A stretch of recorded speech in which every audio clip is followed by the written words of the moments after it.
बोलूं मैं? ये जो हम जो आपको बता रहे हैं दिल्ली सरकार की तरफ से सुविधा है कड़कड़डुमा कोर्ट कानून जो है ना, आपको पता है कड़कड़डुमा कोर्ट? हाँ, तो वहाँ पर हमें मुफ्त कानूनी सहायता का लाभ लेना है। कौन कौन लाभ ले सकता है ये भी बताइए। जो अनुसूचित जाति, जो SC ST कैटेगरी से बिलोंग करते हैं, जिनको छोटी जाति बोला जाता है, या फिर औरत या बच्चे, या फिर औद्योगिक कर्मी जो होते हैं जो काम करते हैं कहीं पर भी, अभिरक्षा में व्यक्ति जिसमें सम्मिलित है किसी संरक्षण गृह में किशोर या मनोचिकित्सक में रह रहे व्यक्ति, या जो बच्चों, कई बार उसमें कहते हैं बच्चों को जेल हो गई है, या फिर कोई मानसिक तौर पे बीमार है, वो वहाँ उसमें पागल में बढ़ती है, इस तरह की चीज़ें होती हैं ना, वहाँ पर जो रह रहा है वो भी, जो जेल में है, इस तरह का कोई भी व्यक्ति है वो सुविधा ले सकता है। ठीक है। और दूसरा है मानव के अवैध व्यापार के शिकार, कई लोग ले जाके लोगों को बेच देते हैं, सुनते हो आप, तस्करी करते हैं, तो कोई ले जाके किसी को बेच दे, उस इंसान को भी सुविधा मिलेगी। दूसरा मानसिक रूप से अस्वस्थ, जिनका कहते हैं ना मेंटल है, ये तो पागल है, उनको सुविधा मिलेगी। या फिर जिनके शरीर काम नहीं कर रहे हैं, विकलांग है, या हाथ पैर पे फारिश मार रही है, किसी तरह की प्रॉब्लम है, या फिर जो कहीं पर बाढ़ आ जाती है, कहीं पर आग लग जाती है, इस तरह का कोई महाविनाश हो जाता है कहीं पर भी, उन लोगों को सुविधा मिलेगी। सूखा पड़ जाती है या वो हो जाता है। वरिष्ठ नागरिक जिनकी उम्र 60 साल से ऊपर है और उनकी इनकम 2 लाख रुपए से कम है साल की, वो लोग भी सुविधा ले सकते हैं। और जो तेजाब, किसी की लड़की के ऊपर तेजाब डाल दिया, उसको कितना पैसा मिलता है। HIV एड्स, ये बीमारी होती है ना एड्स की, ये बीमारी से संक्रमित जो व्यक्ति है उसको सुविधा मिलती है। या किसी बच्चे के या किसी भी औरत के साथ बलात्कार हो जाता है, औरत हो या आदमी हो, उसके साथ बलात्कार हो जाता है, उसको सुविधा मिलती है। दूसरा जो विकलांग है उसको सुविधा मिलती है। और सुविधा क्या क्या मिलती है ये भी बता देते हैं। अगर मान लो कोई आदमी मर जाता है तो 3 से 10 लाख रुपए तक मिलता है।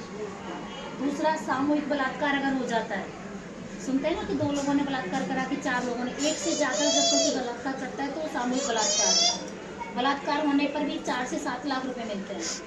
अप्रत्यक्ष यौन शोषण में भी 4 लाख से 7 लाख तक। शरीर के किसी भी अंग की हानि, जैसे हाथ पैर कट गया काम करते वक्त, या आँख टूट गई, या किसी तरह की भी हानि होती है, उनको भी 20,000 से लेकर 5 लाख तक मिलता है। और दूसरा किसी ने अपहरण कर लिया है किसी का, या बेच दिया है किसी बच्चे को चुरा के, उसको भी 1 लाख से 3 लाख तक मिलता है। नाबालिग बच्चे के साथ कुछ गलत होता है 2 लाख से 5 लाख तक उसके साथ, उसको भी मिलता है। अगर गंभीर चोट लगी है, कोई सर्जरी हुई है, तो उसको भी 50,000 से 2 लाख रुपए तक मिलता है।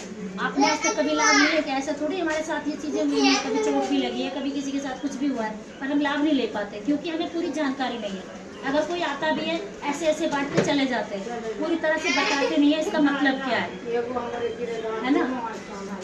हाँ, और ना हम लोग क्या करते हैं, कड़कड़डुमा कोर्ट में कितने सालों से 36 नंबर कमरे के अंदर फ्री में ये सुविधा मिल रही है, लेकिन हम लोग लेते नहीं है। अगर किसी से लड़ाई हो जाती है या हमें किसी तरह का कोर्ट केस चाहिए, बेटी के साथ कुछ गलत हो जाता है तो हमें कोर्ट में केस करना पड़ता है, तो हम फ्री के वकील नहीं मिल पाते, हम पैसे दे के वकील ढूंढते हैं। और इसी डर से कि वकीलों को पैसा कौन देगा, इस वजह से हम केस ही नहीं लड़ पाते, रफा दफा करने की कोशिश करते हैं। जब सरकार हमें फ्री के वकील दे रही है, अपने अधिकारों को हमें लेना है, तो हमें फ्री के वकील जो दे रहे हैं लोग कड़कड़डुमा कोर्ट से, इसका पूरा है दिल्ली राज्य विधिक सेवा प्राधिकरण, इसको शॉर्ट में DLSA कहते हैं। आप कोर्ट में जाओ DLSA की तरफ से बोलो हमें जी फ्री में वकील चाहिए।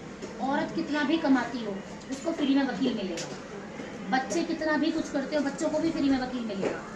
किसी के तेजाब डल गया, किसी बच्चे के ऊपर तेजाब डाल दिया तो उसको 3 लाख से 7 लाख तक रुपया मिलता है। अगर कोई जल गया है किसी तरह से तो उसको भी 1 लाख से 7 लाख तक रुपया मिलता है जलने पर भी। और ऐसा नहीं है कि प्रॉब्लम हमारे साथ हुई नहीं है या आसपास में नहीं हुई है या रिश्तेदारी में नहीं हुई है, लेकिन हमें जानकारी नहीं है इसलिए हम वो सुविधा नहीं ले पाते हैं। तो अब हम ये आपको बता रहे हैं कि ये देखो इस पर्चे के अंदर ही फ़ोन नंबर भी है, एड्रेस भी है, सब कुछ है। अगर आप ये पर्चा अपने कहीं पर घर में चिपका के रखोगे, कोई भी दिक्कत आने पर इसमें ढूंढ लो कि अगर इस तरह की सुविधा मिल रही है तो हम ये सुविधा ले सकते हैं। और मेरा ऑफिस बिल्कुल यहाँ पास में है, ममता वेलफेयर सोसाइटी के नाम से, उसमें जाके भी आप सुविधा ले सकते हैं। मैं यहीं रहती हूँ। हाँ, आप सब जानते हो।